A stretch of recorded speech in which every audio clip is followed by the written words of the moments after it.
زموږ د نن ورځې د خپرونې موضوع د ژوند کولو زرین اصول. بسم الله الرحمن الرحیم. الحمد لله رب العالمین حمد الشاکرین.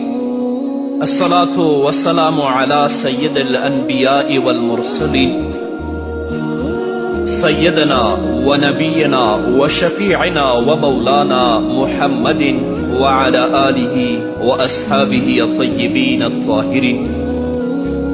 قدرمنو اوریدونکو د ژوند د لارې د خپرونې مینوالو، السلام علیکم ورحمت الله وبرکاته. ستاسو روغتیا او خوشحالي د پاک رب نه غواړم، په دې هیله چې د صحت او عافیت جامې پر تن ولرئ او خوشحالي مو په برخه وي. دا دی زه محمد یاسین فهیم د ژوند د لارې د خپرونې په وړاندې کولو کې ستاسو په خدمت کې یم.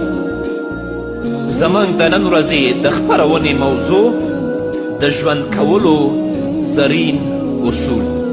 درنو اوریدونکو، ډیر وخت مو داسې لیدلی چې د خلکو د غم او خوښي اسباب یو ډول وي. په مال او دولت کې د پراخي او یا هم په خپله برخه کې د پرمختګ له امله هر کس د خوښي او د خوشحالي اظهار کوي. د غم او پریشانی او له دایمي ناروغي څخه د نجات موندلو او یا هم مراد ته د رسېدو په وخت کې هم هر انسان د خوښي او مستي جذبات په حرکت راوړي او خپل زړه ته خوښي ورکوي. خو له دې سره سره که دوی ته کله معمولي غوندې ستونزه مخې ته راشي، غم او خفګان پرې منګولې خښې کړي، غربت او اړمني پرې ډیره شي، تکالیف او ناروغي پرې راشي، له ذلت او رسوایي سره لاس او ګریوان شي او د غمونو او تنګسو په سمندر کې لاهو او ډوب شي، نو تر کومه چې له دې مصائبو او کړاوونو څخه د نجات کومه لار پیدا شوې نه وي، تر هغې په پریشانی او ناامیدي کې ډوب پاتې.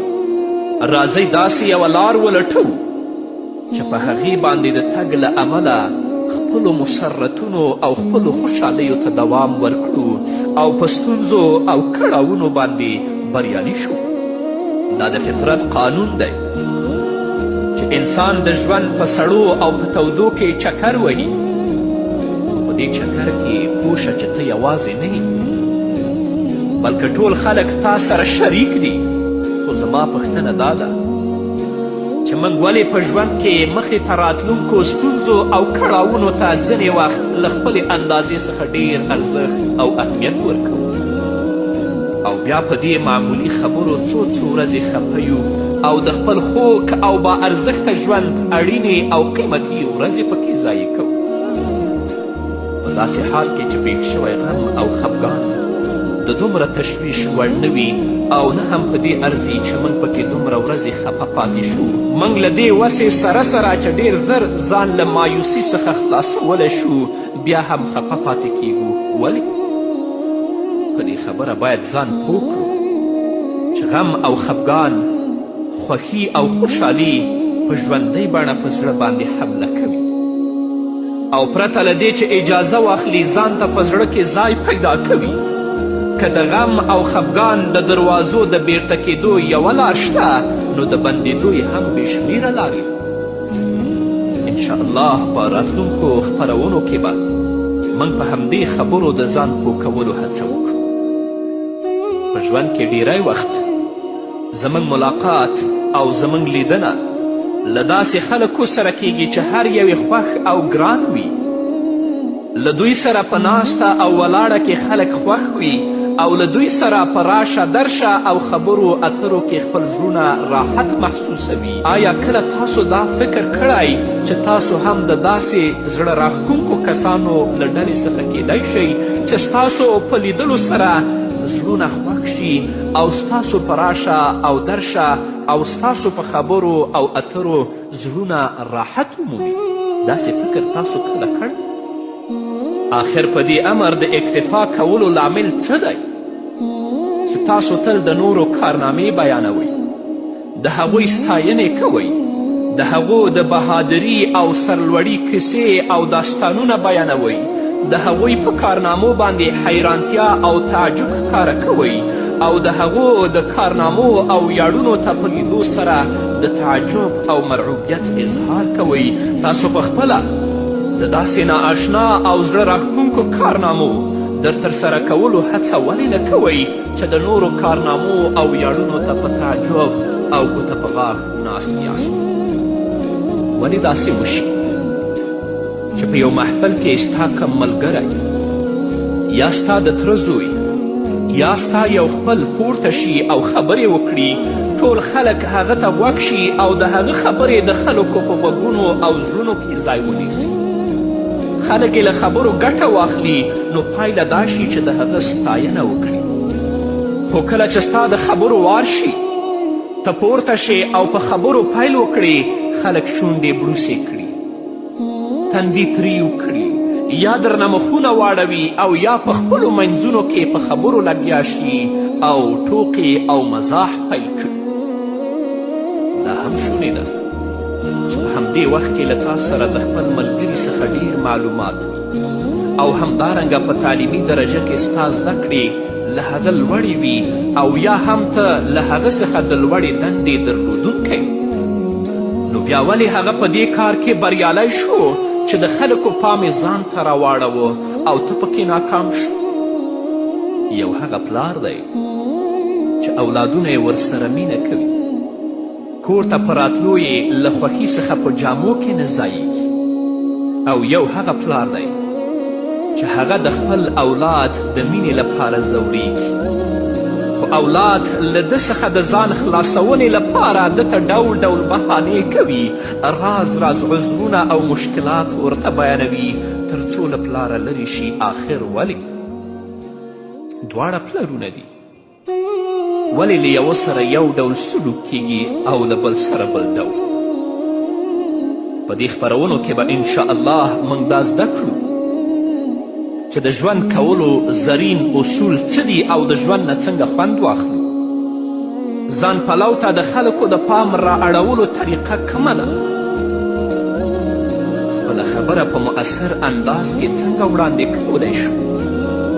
دا به راته هم معلومه شي چې په ټولنه کې د بدماشو او د لوچکو خلکو له شر او ضرر څخه څنګه ځان ساتلی شو او له هغوی سره د دنیوي معاملاتو د ترسره کولو په برخه کې څه ډول رویه کولی شو. نو له موږ سره پاتې شئ، موږ انشاءالله تاسو ته په راتلونکو خپرونو کې مرحبا او ښه راغلاست وایو چې د ژوند کولو زرین اصول تاسو زده کړئ. نو بریالیتوب دا نه دی چې ته د هغو شیانو بازار ولګوې کوم چې نور خلک خوښوي، بلکې بریالیتوب او سرلوړي دا ده چې ته په ځان کې داسې مهارتونه پیدا کړې چې له امله یې ته د خلکو د پام مرکز او محور وګرځې.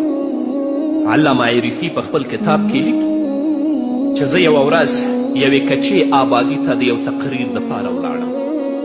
زه چې کله له تقریر څخه فارغ شوم، نو د هغه کلي اوسیدونکي او د ښوونځي ښوونکي چې زما تقریر اوریدو ته ناست ول ما ته نږدې شول او راته یې وویل زموږ غوښتنه ده چې ته د څو زده کوونکو د کفالت په برخه کې له موږ سره مرسته وکړي.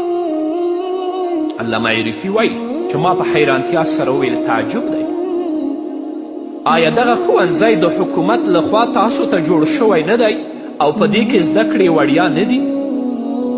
هغوی وویلې همداسې ده، خو موږ د هغو تر پوهنتونونو پورې د ورتګ ذمهواري کړې ده.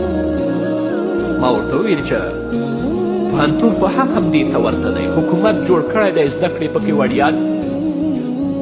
نو هغو خلکو راته وویلې چې زه تا د خبرې له بیخ څخه خبره وم.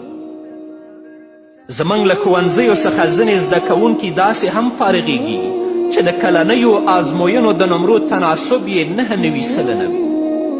په ځینو کې دومره ذهانت او وړتیا تر سترګو کیږي که په یو امت یې تقسیم کړو نو د هغو لپاره بسنه کوي.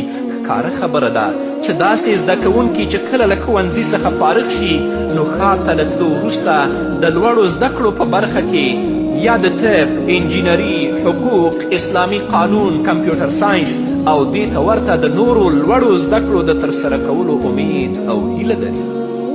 خو بدبختي دا ده چې همدغه ځوان پلار یې له لاسه نیسي او ورته وایي بس دی، ډېر علم دې وکړه، نور په کور کې آرام سره کښېنه او ګډې او بیزې سره وایي. علامه عرفي وایي چې د ښوونکي له خبرو وروسته مې ډېر په تعجب سره ویل څه هغوی ته د ګډو او د بیزو د څرولو امر کیږي؟ هغه ویلې هو، هغو ته امر کیږي. زوی بیچاره هم خپلو زده کړو ته د پای ټکی کیږدي او د پلار په خبرو له هغه سره په کلو او بانډو کې میږې او وزې څرول پیل کړي. پایله دا شي چې د ده ټول صلاحیتونه او قابلیتونه د ده په سینه کې تم او همدلته له منځه ولاړ شي. په همدې ترتیب کلونه تیر شي، په دې وخت کې واده هم وکړي، اولاد هم پیدا شي. نو لکه څنګه چې د ده عمر د میږو او وزو په څرولو کې تیر شه، د زامنو یې هم ټول عمر د میږو او وزو په څرولو کې تیریږي. نو ما پوښتنه وکړه چې د دې هلاکوونکې مسئلې د حل لار څه ده؟ آیا په دې اړه تاسو کوم فکر او غور کړی دی؟ هغوی ویلې موږ سره له دې پرته بله لار او چاره نشته چې موږ د هغه پلار قائل کړو او هغه ته په 2 روپیو باندې یو شپونکی ونیسو تر څو هغه ته ګډې او بیزې وڅروي. نو په دې ترتیب موږ کولی شو چې د هغه زوی ته د لوړو زده کړو د ترسره کولو زمینه برابره کړو او هغه وکولی شي چې د خپلو هغو شاندارو صلاحیتونو او قابلیتونو څخه ګټه پورته کړي چې الله رب العزت ورکړي دي. همدارنګه موږ کولی شو چې د زده کړو د پای ته رسېدو پورې د ده ټول اخراجات پوره کړو. داسې هیڅکله نشي کیدی چې د کار د سړیو په سینو کې د هغوی ذاتي صلاحیتونه او قابلیتونه پرته له دې چې خلک یې له ګټې برخمن شي له منځه ولاړ شي او هغوی ټول عمر په خپل ذهانت او هوښیارتیا باندې یوازې افسوس وکړي او بس. نور به مو واورو قدرمنو اوریدونکو، خو د یوې دمې نه قدرمنو اوریدونکو بیا هم زموږ سلامونه ومنئ. زه دا خبره په یقین او په تجربې سره کوم چې تاسو د ژوند په هره برخه کې هغه که د علم او د تحقیق برخه وي، که هغه د دعوت او د تبلیغ برخه وي، که هغه د خطابت میدان وي، که هغه د سوداګري برخه او دنده وي، که هغه طب وي، انجینري وي او که کومه بله څانګه وي، بریالي کسان تجربه کړي. لرې تګ ته اړتیا نشته. خپل چم او ګاونډ کې سترګې واړوئ او د بریالیو کسانو د ژوند لاره تعقیب او مطالعه کړئ. وګورئ چې هغوی د خپلو زامنو سره څه ډول سلوک او رویه کوي، یا وګورئ چې یوه بریالی میرمن د خپل خاوند سره څه ډول خوښ او خوشحاله ژوند تیروي. ولې تیروي؟ لامل یې څه دی؟ دلته زما له بریالیو کسانو څخه مراد هغه کسان نه دي کوم چې جبري د نورو په اوږو باندې بار شوي او خپلوان او دوستان یوازې د مجبوري له امله دوی سره خپلولي او دوستي پالي. دا زما مراد نه دي، بلکې تاسو د رښتینو بریالیو کسانو ژوند او کړنلاره مطالعه کړئ او هغه وګورئ. زه په یقین سره وایم چې د هغو له ډلې څخه به هر یوه د خپل مسلک په ډګر کې یو ځانګړی مهارت په کار اچولی وي. که هغوی یې محسوسوي او یا یې نه محسوسوي، خامخا به د څو ځانګړو مهارتونو څخه کار اخلي چې له امله یې دوی د کامراني منزل ته د رسېدو په هوډ کې بریالي شوي دي. ځینې خلک په فطري ډول باندې یو کامیاب هنر په کار اچوي. دا د هغو د مزاج یوه برخه وي، خو ځینې نور بیا مهارتونه زده کوي او د استعمالولو وروسته یې له بریالیتوب سره وصل کیږي. په دې خپرونو کې به موږ انشاءالله د همدغسې کسانو لټون وکړو، د هغو ژوند به مطالعه کړو، د هغو کړنلاره به زده کوو چې هغوی څه ډول د بریالیتوب تر درجې ورسېدل او آیا زموږ لپاره هم امکان لري چې د هغوی کړنلارې په کار واچوو او د هغوی په څیر د کامیاب ژوند تیرولو هغه خوب تعبیر کړو کوم چې موږ هغه خوب ګورو. په دې باندې هم پوه شئ چې په ځینې خلکو کې بېدریغه تخلیقي صلاحیتونه شتون لري، خو دا پرې نه پوهېږي یا هم د دغو صلاحیتونو د خوځښت په برخه کې له ده سره څوک مرسته نه کوي، دا ورته نه وایي چې په تا کې دا صلاحیتونه شتون لري، کار پرې واخله. ځینې خلک ډېر ښکلی تقریر کوي یا یو ژور کاروباري ذهن لري، ځینې خلک ډېر ذهین، هوښیار او د پراخ نظر خاوندان وي. ستونزه یوازې د دې قابلیتونو احساس دی چې له خپلو صلاحیتونو خبر شي. خوشنصیبه خلک خو یا په خپله په ځان کې د شتو صلاحیتونو او قابلیتونو زیرمه راسپړي او یا یې د زده کړې په وخت کې یو هوښیار او بیدار مغزه ښوونکی او معلم خبروي. په اداره کې مزدور خپل نګران خبروي. ځینې نیکبختو ته د لارښودنې لپاره خپل ورور یا ملګری خیرخوا شي، خو داسې ناصحان کم پیدا کیږي. ډېر وخت داسې کیږي چې دغه صلاحیتونه، قابلیتونه، مهارتونه او هنرونه د انسان د روح په زندان کې دننه پاتې شي، د باندې راتګ او نندارې ته یې د وړاندې کیدو لپاره ورته وخت په لاس نه ورځي. پایله دا شي چې د ټولنې عام رواج پرې غالب شي او دغه د ګل تنکۍ غوټۍ پرته له دې چې هغه وسپړیږي خزان پرې راشي او مړه شي. نو په داسې حالاتو کې موږ او تاسو یا یو لوی عالم او خطیب له لاسه ورکوو او یا هم په یو بریالي خاوند او خیرخوا پلار باندې خاورې اړوو، هغه له منځه. انشاءالله په دې خپرونو کې به موږ د څو روښانه صلاحیتونو او مهارتونو یادونه کوو. که هغه په تاسو کې موجود وي نو موږ یې د راویښولو هڅه کوو، او که په تاسو کې موجود نه وي نو زموږ هڅه به دا وي چې په تاسو کې پیدا شي. نو راځئ له موږ سره قدم په قدم مخ په وړاندې لاړ شئ او د ژوند کولو زرین اصول زده کړئ. کله چې تاسو په غره باندې خطر پیل کړئ نو نظر مو په لوړه څوکه ولګوئ. شاوخوا خورو ورو غونډیو او نورو ځایونو ته مه ګورئ. قدم په احتیاط او اعتماد سره پورته کوئ، تادی مه کوئ. د تادی په صورت کې تاسو ښویږئ او د اعتماد او احتیاط په صورت کې منزل ته رسېدلی شئ.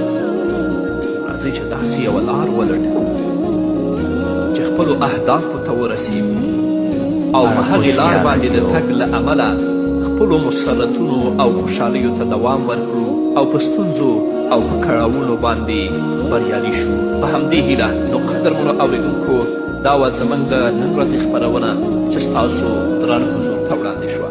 تر بلې خپرونې پورې چې زه بیا هم ستاسو درانه حضور ته راځم، تاسو ټول په لوی او بښونکي الله باندې سپارم. پاتې ژوند مو نیکمرغه، ښاد، بریالي او کامیاب.